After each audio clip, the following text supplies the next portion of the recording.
condition que tu sois capté sur ce qui va être fait, sur ce qui a été déjà, mais sur ce qui sera fait au niveau de la parole de Dieu, parce que c'est le moyen que Dieu a choisi. Même si un cantique, ça nous bénit des fois, même si une expérience, ça nous bénit des fois, c'est pas le moyen que Dieu a choisi pour sauver l'homme et pour sauver la femme. Dieu a choisi pour sauver l'humanité la parole de Dieu. Voilà pourquoi dans nos réunions, eh bien, nous laissons toute la place, principalement, à la parole du Seigneur. Amen. Parce que nous savons que c'est elle. C'est elle qui va donner ce petit mot en plus. Ce petit mot peut-être qui va échapper à plusieurs, mais qui va te bouleverser à toi et qui plus tard, eh bien, portera du fruit. Voilà. Donc, je remercie mes frères, Bénur, qui m'a appelé. Je sais qu'il n'y a pas que Bénur derrière, il y a aussi David, les frères aussi. Je sais que une petite mission, eh bien, c'est du travail, et je sais qu'on ne peut pas le faire tout seul, on le fait avec des copains, et puis la gloire revient à Dieu. Merci Seigneur.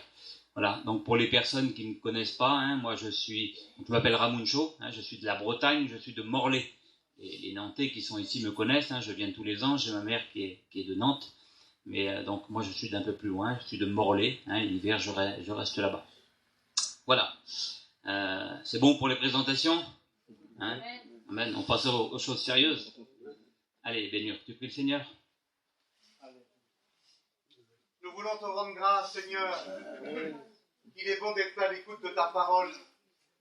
Merci pour ces chants de cantiques, ces expériences qu'ils ont disposé nos cœurs. Oui, Seigneur. Mais c'est poussé par l'Esprit que nous avons entendu de ta part. Tu vois le moins que tu t'es choisi, Fils de Dieu. Tout le monde doit le bénir. Tu le diriges par ton esprit. Afin que ta parole soit particulière des cœurs. Que tout soit fait à la gloire de Dieu. Oui, merci, Seigneur. Amen. Amen. Amen. Voilà, donc je fais une lecture avec vous. Ça siffle un petit peu, non ? Peut-être moi qui parle un petit peu trop près.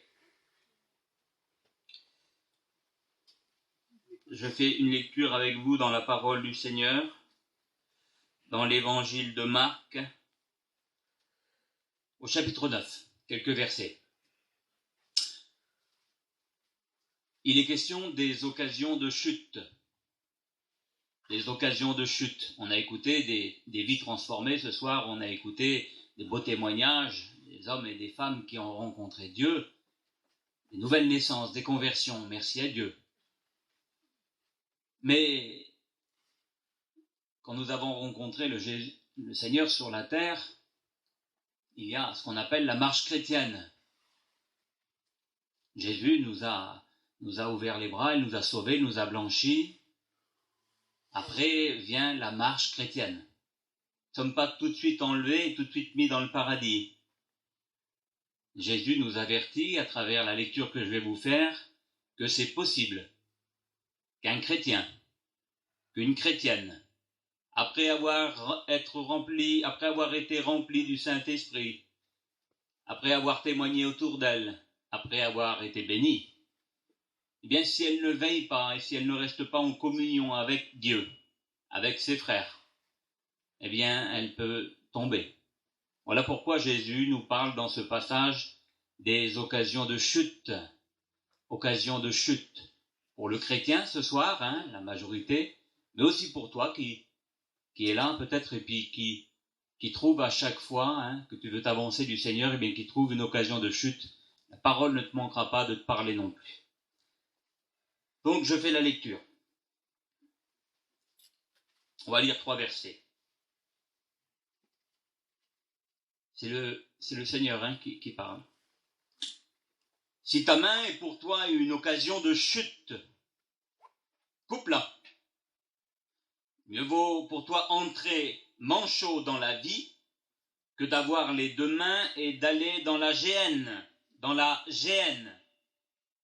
le feu qui ne s'éteint point.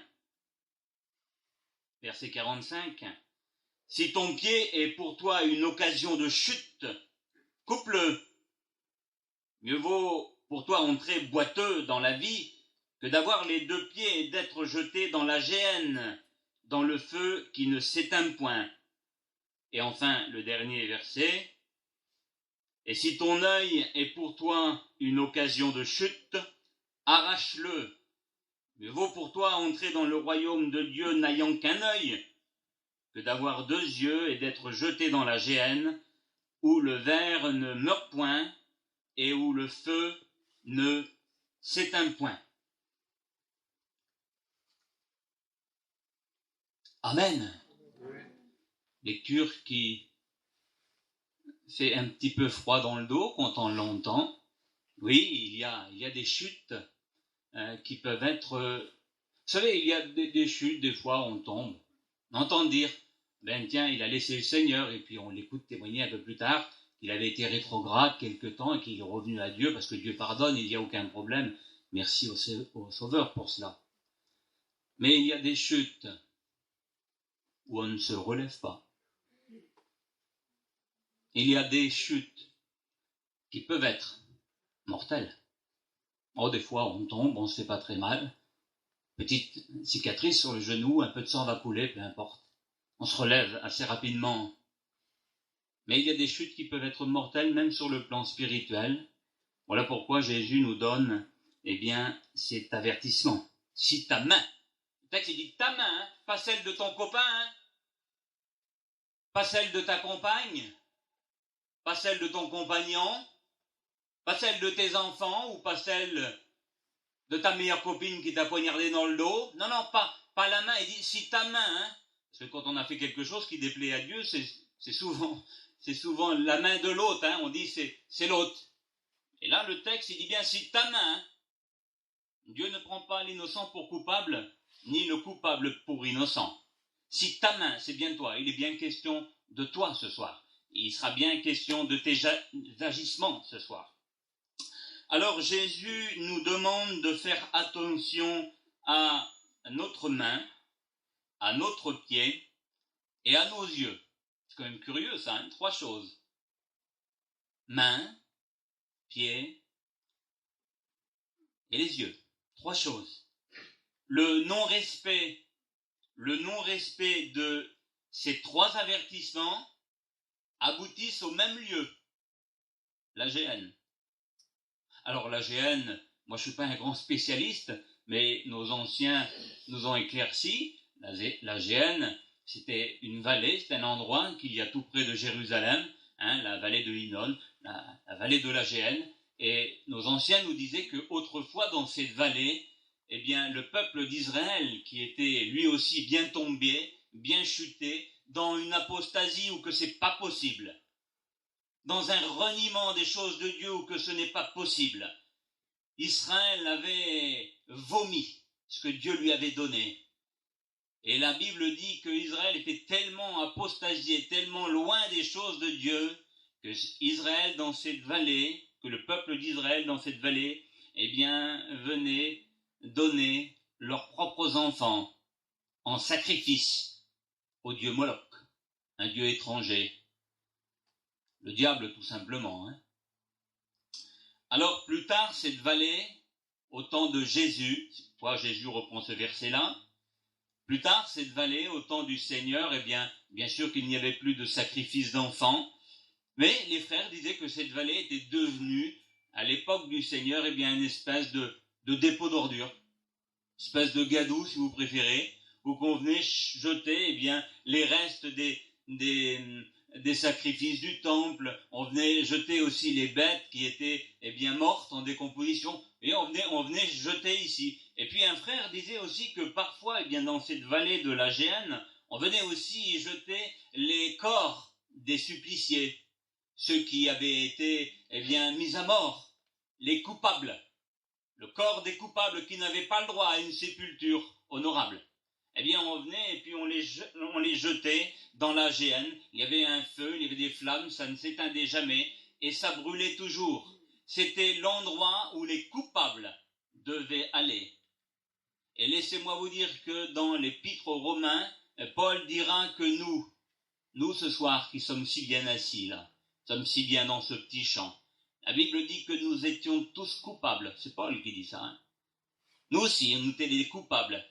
Et notre destination, écoutez, s'il n'y aurait pas eu le plan rédempteur, s'il n'y aurait pas eu Jésus qui est venu frapper à la porte de notre cœur, si le Seigneur ne serait pas donné à Golgotha un jour pour nous, toi aussi, tu étais coupable. Toi aussi, l'endroit où tu devais aller, c'était la géhenne. C'était l'endroit des coupables. Je ne sais pas si peut-être une personne n'a pas accepté le Sauveur ce soir. Écoute, mon ami, tu es coupable devant Dieu. Tu es coupable. Et l'endroit, si tu ne te donnes pas au Seigneur, l'endroit où tu iras, ça sera la géhenne, où le feu ne s'éteint point, où le ver ne meurt point, qui est pour nous, eh bien, cette image de l'enfer, hein, tout simplement. La main, le pied et l'œil défectueux. Jésus nous demande de nous méfier de cela. Vous le savez que Jésus parlait beaucoup en parabole. Une parabole, ça veut dire, eh bien, prendre par exemple, eh bien, un exemple d'une chose pour en faire comprendre une autre. Donc, le verset qu'on a lu ce soir, c'est une parabole que Jésus donne encore. Quand il nous parle, eh bien, des mains, quand il nous parle des pieds ou de l'œil, eh bien, c'est que derrière cela, il y a le caractère de la main, il y a le caractère du pied, et il y a le caractère de l'œil en mauvais état, l'œil défectueux. Vous l'avez compris, ça, hein? Gloire au Seigneur. Alors, donc, eh bien, on va commencer, voir ces trois petits points-là. Je ne vais pas vous tenir longtemps, hein, mais vous allez voir, ça sera intéressant pour chacun d'entre nous. La main. Si ta main est pour toi une occasion de chute, coupe-la. Car il vaut mieux rentrer, eh bien, manchot dans le royaume des cieux que d'avoir ces deux mains. Vous comprenez? Ça va loin quand même. Hein. Alors, elle représente quoi la main? Aidez-moi un peu ce soir. Alors, vous êtes nuls ou quoi? Mais mieux? Le travail. Eh oui, la main représente effectivement le travail. Alors on va reproduire le verset en mettant eh bien cet indice. Si ton travail est pour toi une occasion de chute, eh bien coupe-le. Vous voyez, le texte ne dit pas n'obéis pas à ta main, essaye de trouver un arrangement avec ta main. Le texte ne dit pas ça, hein. Essaye de faire mieux le prochain coup. Le texte dit coupe-le, coupe-la. Il faut qu'il y ait une rupture. Il ne faut pas qu'il y ait un arrangement. Il ne faut pas qu'il y ait, Seigneur, eh bien, je vais essayer de faire un peu moins alors. Vous voyez, Jésus parle d'une rupture. Il faut qu'il y ait une séparation. Le texte ne dit pas n'obéis pas à ta main, mais coupe-la. Il n'y a aucune négociation possible dans ce texte. Il faut couper. Alors, est-ce que tous les métiers vont à tout le monde? Parce que c'est bien beau, on va me dire, mais Ramuncho, c'est marrant toi. Il faut bien aller travailler. Et moi je suis comme vous, je vais travailler aussi. Hein. Si ton travail est pour toi une occasion de chute, eh bien coupe-le. Ça veut dire quoi? Ça veut dire change-le, change ta façon de faire en travaillant. Si c'est pour toi une occasion de chute, le petit mensonge là, le petit arrangement qui va déclencher le devis, coupe-le, arrache-le de ta vie, ne le dis plus ça. Seigneur serait peut-être pas capable de te faire trouver un autre chantier un peu plus loin honnêtement? Je n'y crois pas. Jésus nourrit les petits oiseaux du ciel. Écoutez, nous sommes ses enfants. Hein. On vaut plus cher que des moineaux. Coupe-le. Le petit truc en plus qui te fait déclencher le boulot. Coupe-le. Amen. Gloire au Seigneur. Alors, vous savez que certains pensent, moi on me l'a sorti, hein. Je ne sais pas vous, moi on me l'a sorti. Certains pensent, mon vieux, qu'on ne peut pas chiner sans mentir. Ah, moi on me l'a sorti, hein. Ben oui, mais comment tu fais alors?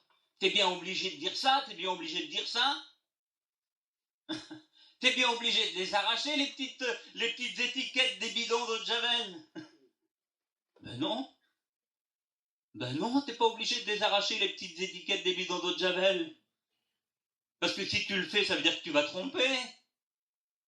Puis même si tu ne te trompes pas, eh bien tu enlèves et tu laisses voir aux gens, eh bien peut-être autre chose que ce que c'est réellement. Coupe-le. Écoute, n'agis plus comme ça. Alors si on ne peut plus, eh bien travailler sans mentir, comme plusieurs le pensent. Moi je ne sais pas, mais il faut quand même aller travailler assez souvent, hein. Pas vous? On a des foyers, puis il faut y aller assez souvent, quoi, au boulot, hein, parce que c'est pas facile. Ça voudrait dire que Ramuncho, tu mens tous les jours, alors. Oui, parce qu'on va travailler souvent. C'est-à-dire qu'on ment souvent, alors. Mais t'es un pécheur. Mais t'es un pécheur, alors. Alors le sang de Jésus ne t'a pas purifié. Alors toutes choses ne sont pas devenues nouvelles. Et toutes les choses passées sont restées à l'intérieur de ce cœur nouveau. Non. La nouvelle naissance n'est pas du rafistolage. La nouvelle naissance n'est pas de l'à peu près bien. Il dit que le cœur mauvais, le cœur de pierre, a été ôté, n'a pas été réparé, n'a pas été amélioré, il n'a pas été rafistolé, il a été ôté et il a été remplacé par un nouveau cœur, un cœur de chrétien, un cœur qui est capable de plaire à Dieu, un cœur comme cela. Ça, c'est la nouvelle naissance. La nouvelle naissance n'a pas fait de nous des gens qui mentent un peu moins, qui racontent des bêtises un peu moins. La nouvelle naissance a fait des gens qui ne mentent plus du tout. Il dit que quiconque est né de Dieu, la nouvelle naissance, quiconque est né de Dieu, ne pratique plus le mensonge, ne pratique plus le péché. Mais nous pouvons, parce que nous sommes humains, si nous nous laissons tenter, amorcés par notre séduction, même si nous avons un cœur changé, même si nous sommes passés par la nouvelle naissance, eh bien si on n'a pas veillé, et si on a été séduit, alors l'enfant de Dieu, oui, peut tomber dans un travers, mais tout de suite, le Saint-Esprit qui l'habite, le frappe à la porte de son cœur en disant, écoute, Ramuncho, t'as pas le droit de faire ça. Écoute, Ramuncho, t'as pas le droit, on attriste le Saint-Esprit, hein, et il nous le dit pas avec une petite tape dans le dos, en disant, oh, le Seigneur connaît ton cœur. Non, hein. Et le Saint-Esprit nous le dit d'un ton attristé, la Bible, elle dit. Ramuncho, fais-le pur, Ramuncho, il y a le ciel en jeu. Il y a la géhenne, Ramuncho, ne le fais plus, chrétien. Oui, c'est un ton comme ça. Si ton travail est pour toi une occasion de chute, alors dans ce cas-là, il vaut mieux être manchot dans la vie. Manchot dans la vie, Jésus dit. Ça veut dire quoi, manchot dans la vie? Ça veut dire quoi, manchot dans la vie? Mais ça veut dire un pauvre. Manchot dans la vie, ça veut dire pauvre. Parce qu'on n'est pas obligé d'être riche dans la vie. Hein. Vous comprenez? On n'est pas obligé d'être au top, quoi. On peut vivre très humblement. Dieu pourvoit à nos besoins. On peut avoir des choses très très banales. Mais Dieu pourvoit chaque jour à nos besoins, vous comprenez? Nous ne sommes pas obligés d'être attirés après tout ce qui brille à chaque fois. Hein. On n'est pas obligé de perdre à chaque fois. Nous pouvons être aussi humbles. Oh, je suis humble, mon frère, moi, tu sais.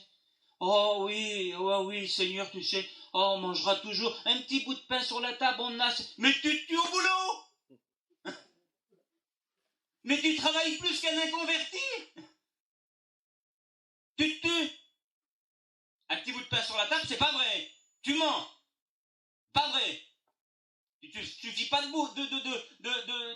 petites choses. Tu veux des grandes. La Bible dit que le Seigneur pourvoit à tous nos besoins. Hein, à tous nos besoins. À nos besoins. Pas à notre luxe. Pas notre luxe. Tu veux du luxe, ça c'est autre chose. Mais à tes besoins. Payer ta petite traite. Payer ta petite assurance. Il y a du pain sur ta table. Écoute ça, je te promets. Il y a un vêtement décent sur toi. Écoute, je te promets que Jésus pourvoit ça. Mais pas au reste. Amen. Vaut mieux être manchot dans la vie. Écoutez le beau proverbe. Je lis quand même des versets. Est-ce que j'ai mis des versets? Proverbe 19. Ce verset que je vais vous lire là, il est presque ironique. il ferait presque rire ce verset, écoutez. Mieux vaut un pauvre qu'un menteur. Réfléchissez un petit peu. Mieux vaut un pauvre qu'un menteur pour Dieu. Et ça veut dire beaucoup de choses. Hein. Alors, si ta main est pour toi une occasion de chute, eh bien, coupe-la. Ça me fait penser à une histoire vraie. Un alpiniste, hein, ça s'est passé, je crois, en 2003, un alpiniste américain qui était parti donc faire gravir le Grand Canyon, je crois. Ils en ont fait un film même. Moi, je regarde pas trop la télé, mais les garçons m'ont dit qu'ils avaient fait un film de cela, un américain. Et puis, eh bien, quand il était parti bien faire cette escalade-là, il s'est bloqué la main dans une fente de rocher. C'est un professionnel, un alpiniste professionnel. Et puis, il s'est agrippé dans un rocher, et là, c'était terminé pour lui, et il n'arrivait pas à sortir de cette faille. Les heures ont commencé à passer, 1 heure, 2 heures, 3 heures, et puis la nuit arrivait, et c'était impossible pour lui de se défaire. Écoutez, sa main était devenue pour lui une occasion de chute. Il était là bloqué, et la nuit a commencé à tomber, et il a passé sa première nuit. Il avait une toute petite bouteille d'eau, et donc ils expliquent qu'il prenait un petit peu d'eau à chaque fois. Et c'était un professionnel, ce gars-là. C'est-à-dire qu'il savait très bien que là où il était, personne n'aurait pu venir à son secours, et qu'avec le peu d'eau qui lui restait, il le savait que sa vie était en danger. Il le savait, c'est un professionnel. Et je crois que c'est 2 ou 3 jours qui se sont passés. Je crois que c'est 2 ou 3 jours. Je suis pas sûr, hein. Vous regarderez. 2 ou 3 jours s'est passé, toujours attaché, David. Tu l'as vu? Vous savez ce qu'il a fait? Il a pris une espèce de petit canif qu'il avait sur lui, couteau suisse, et il s'est coupé la main. Il s'est coupé la main. Si ta main est pour toi une occasion de chute parce qu'il allait mourir, hein, si ta main est pour toi une occasion de chute, coupe-la. Nous pouvons se détacher des choses même qu'on aime bien. C'était sa main, hein, c'était sa chair. Ça lui a fait mal. Écoutez, il est devenu handicapé quand même. Hein. Des choses qu'on aime bien. Il y a des choses qu'on aime bien, il y a des choses qui sont attachées à nous. Des choses qui font partie de notre vie. Et que si on s'en détache pas, des choses qui plaisent à nous mais qui ne plaisent pas à Dieu, et que si on s'en détache pas, je vous promets qu'au bout, il y a la gêne. Il y a la gêne. Alors lui, bien, il s'est coupé la main.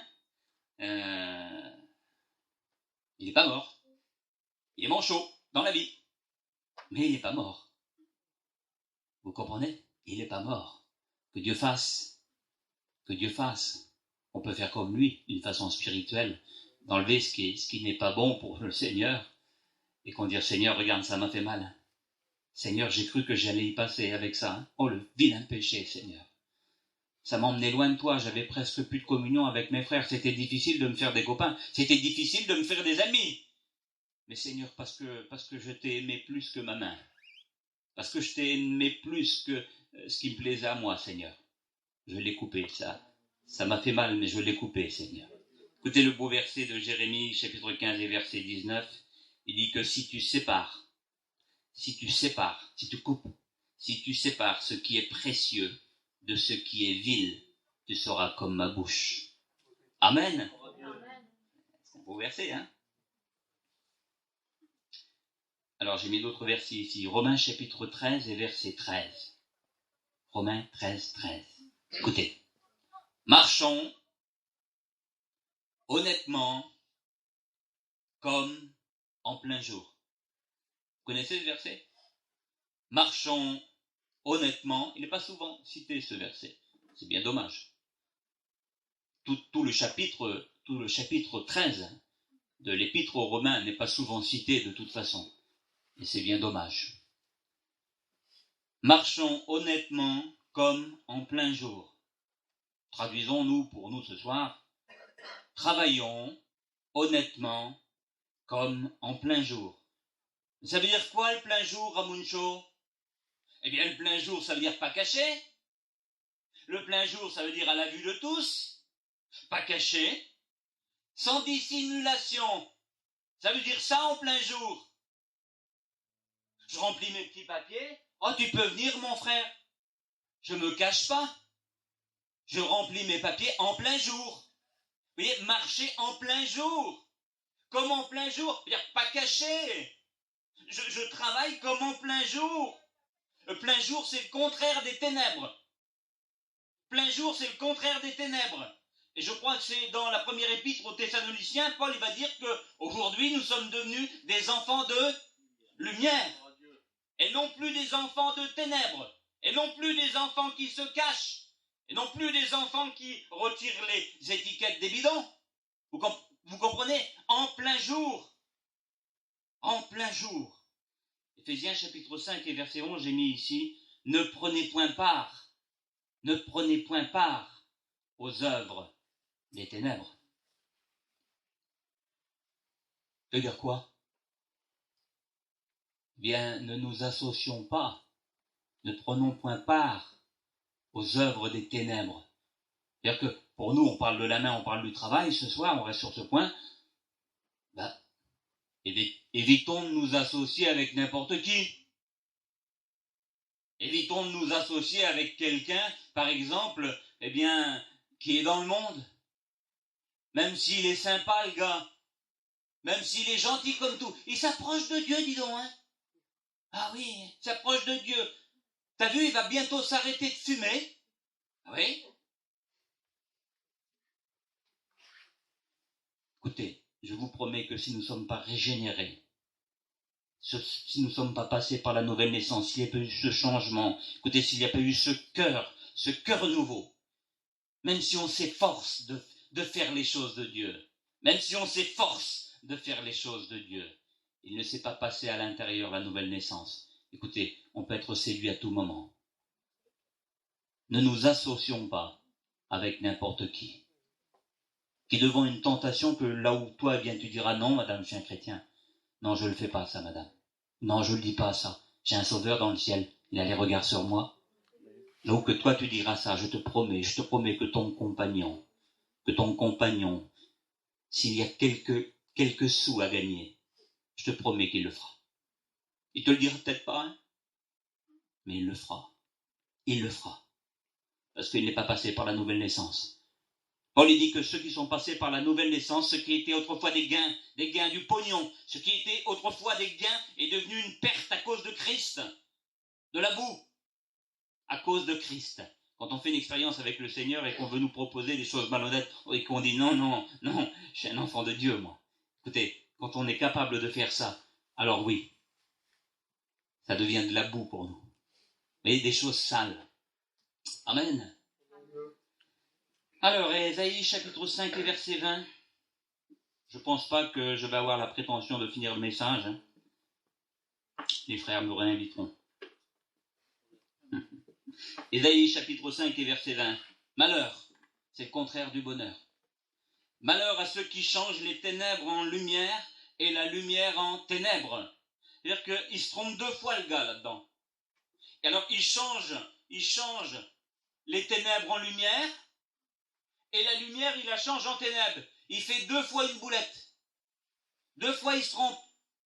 Vous comprenez? Deux fois il se trompe. Ça veut dire quoi? Ça veut dire que ce qui est mal, le vol, la dissimulation, la fraude, mettez ce que vous voulez. Ce qui est mal, il dit que c'est bien. Et ce qui est bien, le travail honnête, la confiance en Dieu, en disant, écoutez, même si je n'ai pas décroché ce chantier-là, le Seigneur pourra demain. Eh bien, lui, il dit que c'est mal. Malheur, Jésus, il dit. Malheur à ceux qui pourraient penser ça. Et on l'entend des fois autour de nous, et des fois par des personnes anciennes, ou qu'on va voir des fois un petit chrétien qui a du mal dans ses affaires, ça brille pas chez lui, il a du mal à boucler les fins de mois, et puis pourtant il va chiner, Zinda, mais c'est difficile pour lui, parce qu'il a un langage de chrétien devant le client. Et là, eh bien, des anciens vont dire, et puis des fois c'est la famille, allez voir, dans l'état où ils sont, ils ont rien. Bah, c'est pas étonnant, il est bon à chi, lui. Il est bon à rien, lui, il fait jamais rien.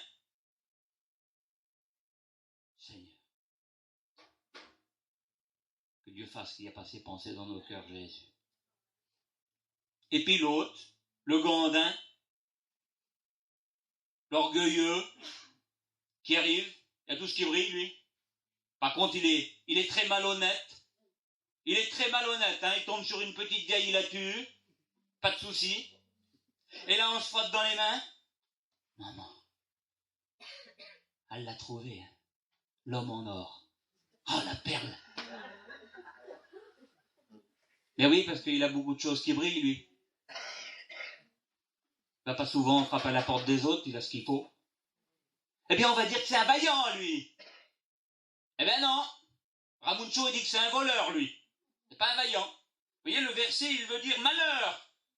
Malheur à celui qui change les ténèbres en lumière et la lumière en ténèbres. Marchons comme en plein jour, c'est travailler sans crainte. Amen. Allez, je passe. J'avais d'autres choses à dire là-dessus, je passe. On passe au pied. Ça va aller plus vite, là. Hein. Si ton pied est pour toi une occasion de chute, coupe-le. Alors, le pied veut dire quoi? Bénure, pas toi encore. Hein. Alors, les chrétiens? Oui, ma sœur, la marche chrétienne, effectivement. La marche chrétienne, c'est ce que le pied veut dire. La marche chrétienne. C'est beau, la marche chrétienne? Amen, gloire au Seigneur. La vraie, hein? La vraie marche chrétienne, hein? La vraie. Écoute, la vraie marche chrétienne. Hein? La vraie. Dans le vrai petit chemin. La vraie marche chrétienne dans le vrai petit chemin. Le petit chemin que Jésus dit que, dans Matthieu 7, je crois que ce petit chemin qui est étroit. Hein? Vous voyez, c'est la vraie marche chrétienne dans le chemin resserré, dans le chemin rocailleux. Celui où parfois on trébuche, mais qu'on se relève toujours. Gloire au Seigneur. Vous voyez, c'est la marche chrétienne dans ce chemin-là. Eh bien, il faut être équipé, Jésus dit, pour marcher dans ce chemin-là. Vous savez qu'il y a des personnes qui voudraient marcher dans ce chemin-là. Il y a des personnes qui voudraient marcher. Il y a des personnes qui voudraient vivre une vie chrétienne, mais qui ne sont pas équipées pour marcher. Vous en avez vu des comme ça déjà?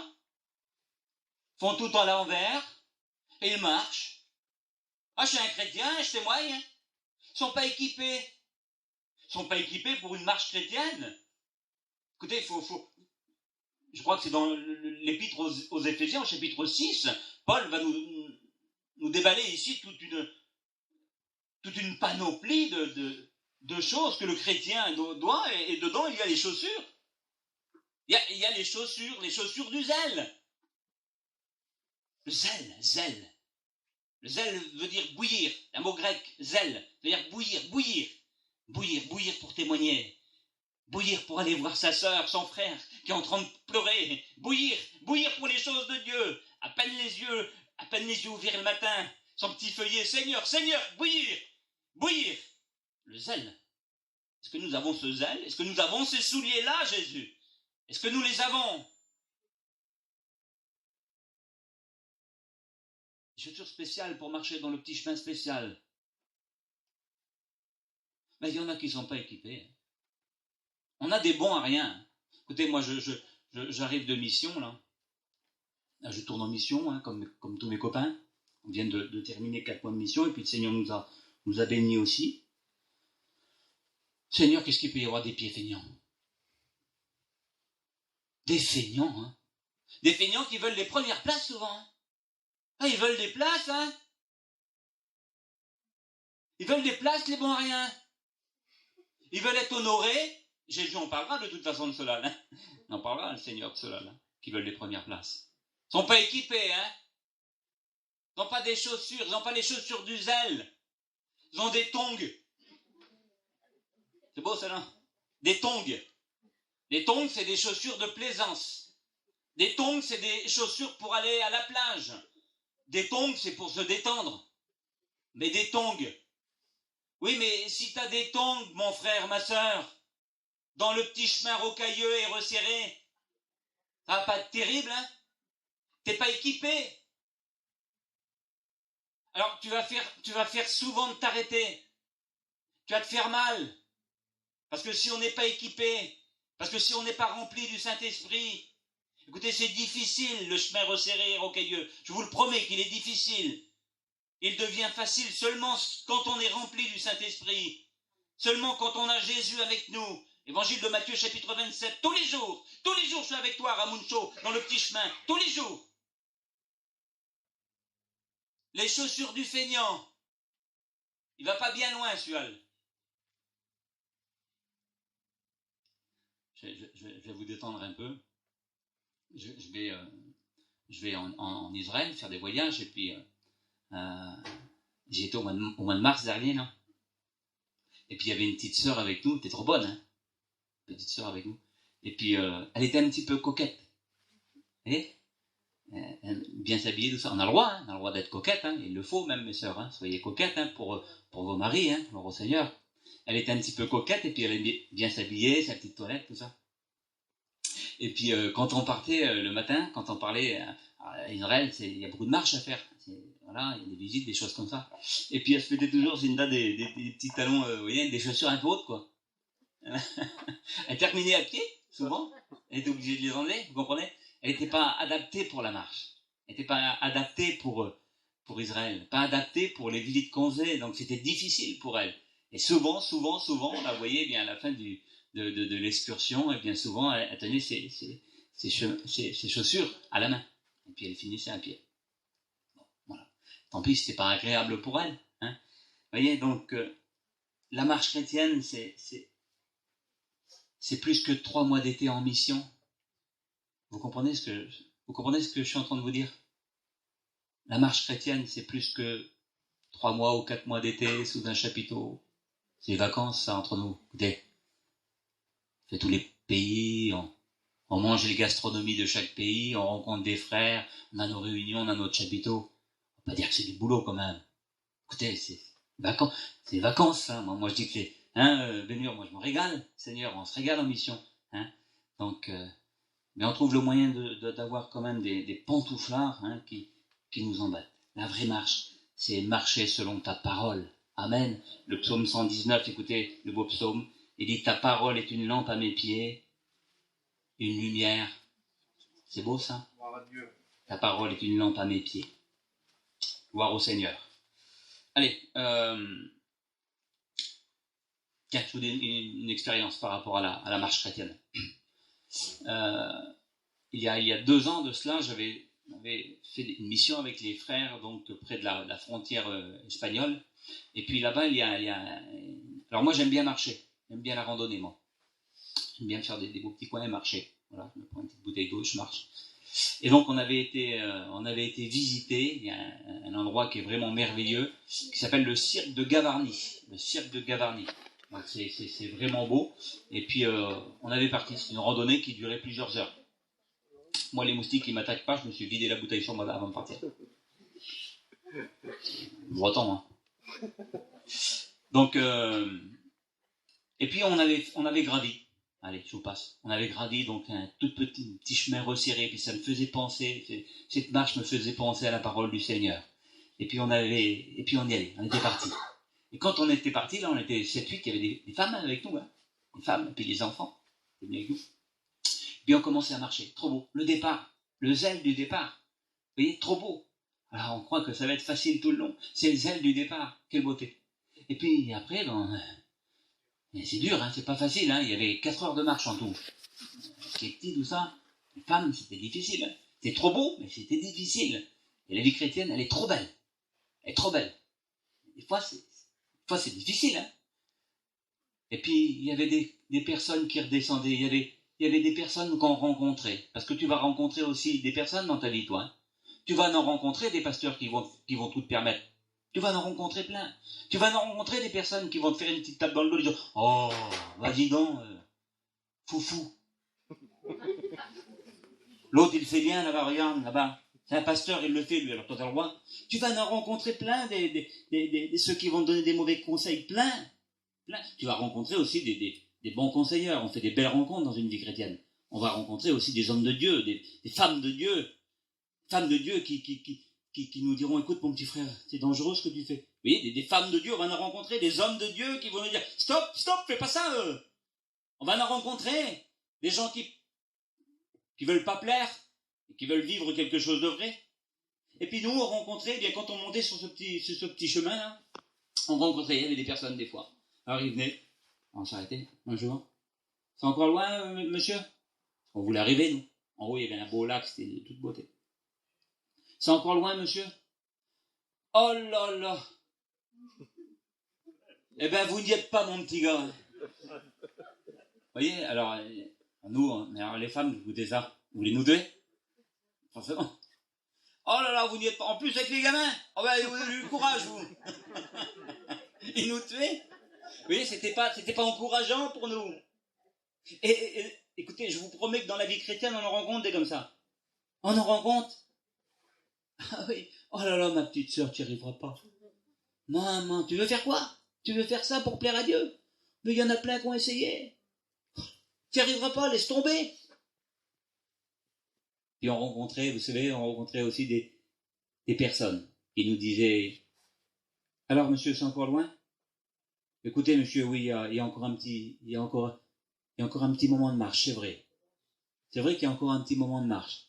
Mais par contre, écoutez, je vous promets que si vous arrivez là-bas, qu'est-ce que c'est beau! Oh, vous allez voir, vous allez en prendre plein les yeux. Qu'est-ce que c'est beau, monsieur! Continuez, allez-y. Seigneur, que c'est beau des chrétiens qu'on croise comme ça et qui nous disent, il y a encore un petit peu de chemin, tu sais. Seigneur, il revient bientôt. Faut que tu marches encore, ma petite sœur. Faut que tu marches, mon petit frère, encore. Parce que je te promets qu'en haut, qu'est-ce que c'est beau. Qu'est-ce que c'est beau, Seigneur. Qu'est-ce que c'est beau ce qu'il nous a préparé. Qu'est-ce que c'est beau. Ça vaut le coup. Ça vaut le coup. Amen. Gloire au Seigneur. Lévitique chapitre 26 et verset 12 pour finir le pied. Je marche au milieu de vous. C'est beau ça? Je marche dans l'Ancien Testament. Je marche au milieu de vous. C'est-à-dire que dans le petit chemin resserré, écoutez, on n'est pas seul. Jésus est avec nous. Amen. Quelle heure qu'il est? Il est vers l'œil? Mais je vais rapide aussi. Allez. Si ton œil est pour toi une occasion de chute, arrache-le. C'est l'œil en mauvais état. Hein. Alors, je suis obligé de lire un verset concernant l'œil, parce que c'est Jésus qui nous donne ce détail qui est important. C'est dans l'évangile de Matthieu, chapitre 6 et verset 22. Écoutez écoutez ce que Jésus dit au sujet de l'œil. Il dit, l'œil est la lampe du corps. L'œil est la lampe du corps. Il dit, si ton œil est en bon état, tout ton corps sera éclairé. Mais si ton œil est en mauvais état, tout ton corps sera dans les ténèbres. C'est l'œil en mauvais état. Vous voyez, c'est l'œil... c'est l'œil qui a vite déduit les choses. C'est l'œil qui juge l'autre. C'est l'œil qui pardonne pas. C'est l'œil qui voit toujours la bouteille de lait à moitié vide. Les vieux disaient ça dans le temps. Si la bouteille de lait est à moitié vide, ça veut dire qu'elle est à moitié pleine. Vous voyez, il y a des personnes qui ont le mauvais regard, qui ont l'œil en mauvais état, qui se plaisent à raconter simplement les mauvaises nouvelles. C'est quand même curieux, ça. Ils voient tout noir, eux, parce qu'ils sont beaux, eux, peut-être. Ils voient tout noir. Ouais, mais l'autre m'a fait ça, l'autre m'a fait ça, et puis le pasteur là-bas, il a fait ça, et puis l'église là-bas, j'y vais plus, moi, maman. Vous voyez, c'est l'œil en mauvais état, ça. C'est l'œil qui critique. C'est l'œil qui juge vite. Mais tu le connais pas, des fois, le gars. Tu la connais pas, des fois, ta sœur. Tu l'as juste vu dire ou faire un petit truc de rien du tout. Zinda, ça y est, tu l'as mis en croix. Tu la connais pas. Que ça se trouve, si tu resterais un petit peu de temps à bien la connaître, tu t'en ferais une copine et tu t'apercevrais que c'est une femme de Dieu formidable. Vous voyez, on juge vite. C'est l'œil en mauvais état. C'est l'œil qui se trompe. Jésus dit que dans cet œil-là, il y a souvent une poutre. Et une poutre, souvent, dans l'œil comme ça, dans l'œil en mauvais état.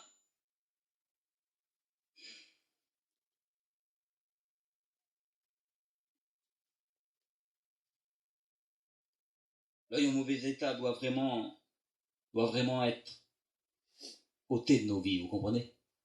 C'est l'œil en mauvais état. Allez, je vous donne une petite expérience encore. Une histoire vraie. Il y avait une chrétienne sédentaire dans son église qui avait l'œil en mauvais état. Une débineuse. Ça existe? Chrétienne débineuse.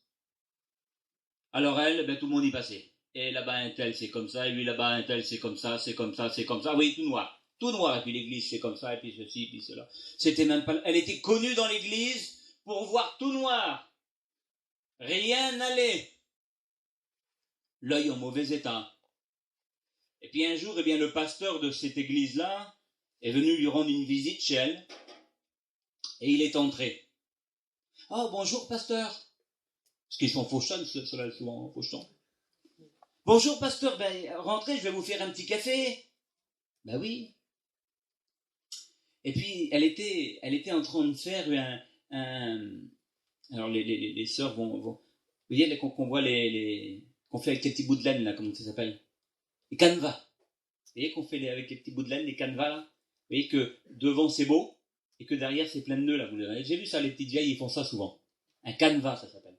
Et puis, elle était en train de faire ça. Et puis, le pasteur en face d'elle, avec un petit café, et puis elle commence, parce que c'est plus fort que eux. C'est plus fort qu'eux, vous n'en connaissez des comme ça. Il n'y a pas de problème, il faut que ça parle. Il faut que ça sorte. Jésus dit que c'est de l'abondance. L'abondance du cœur, il y a beaucoup à débiner. C'est de l'abondance du cœur que la bouche, elle parle. Et cette sœur-là, devant son petit pasteur, elle craque.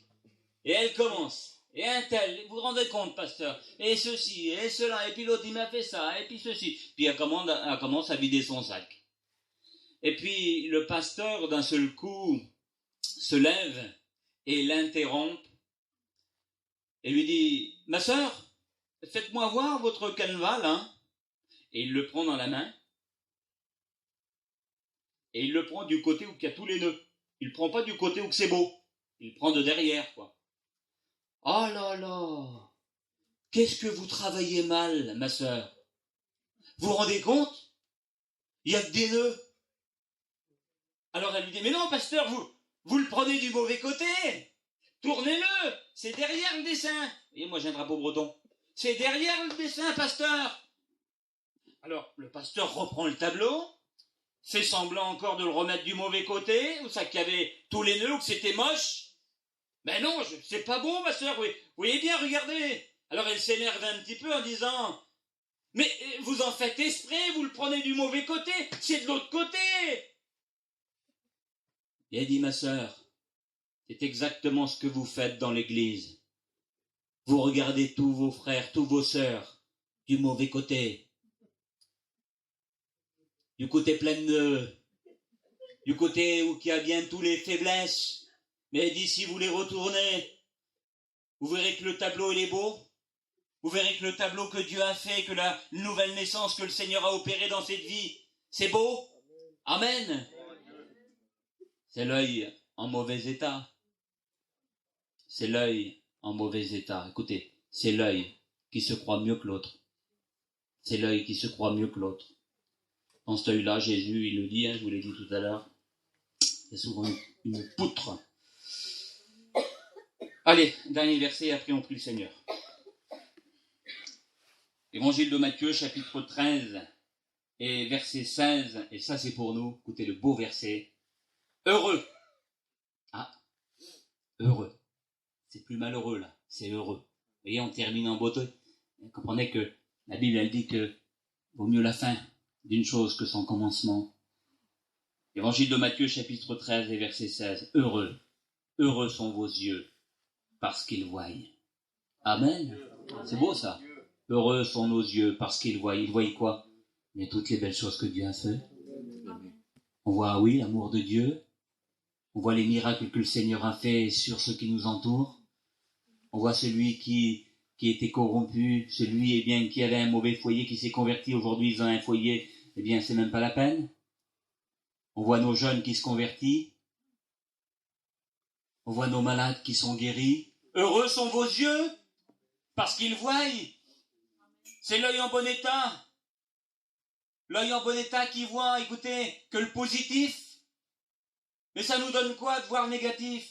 Ça va t'amener quoi demain de voir le négatif? Chrétien, chrétienne, mon ami, toi qui es là, ça va t'amener quoi de voir le négatif? Est-ce que tu vas avoir un peu plus de pognon sur ton compte en débinant quelqu'un? Non. Par contre, je te promets que si tu as le regard en bon état, si tu as l'œil en bon état, Jésus, il dit, je vous ai dit le verset tout à l'heure, Jésus dit que celui qui a l'œil en bon état, il dit que tout son corps est éclairé. Ça veut dire qu'on coupe plus les mains?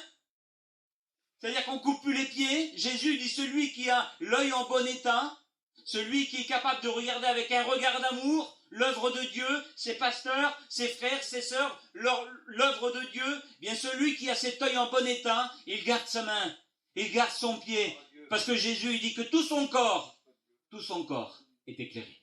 Amen. Seigneur, nous voulons bénir ton nom, Jésus. Amen. Nous voulons te dire merci pour ta parole. Seigneur, ta parole n'est pas dure, non. Ta parole est un précieux conseil ce soir. Nous voulons avoir l'œil en bon état. Seigneur, nous voulons, c'est vrai, s'il y a des choses peut-être, Seigneur, qui nous empêchent d'avancer. Nous l'avons compris ce soir, c'est un avertissement, Seigneur. Donne-nous, Seigneur Jésus, à nous séparer. Même si c'est des choses qu'on aime, donne-nous à nous séparer, Seigneur notre Dieu. Parce que nous voulons pas aller dans la géhenne, Seigneur, non. Nous voulons aller dans le ciel de gloire que tu as préparé pour tous tes enfants. Alors bénis mes frères maintenant, Seigneur. Bénis mes sœurs qui sont là. Et nous te disons merci dans le précieux nom de Jésus. Amen. Que Dieu vous bénisse.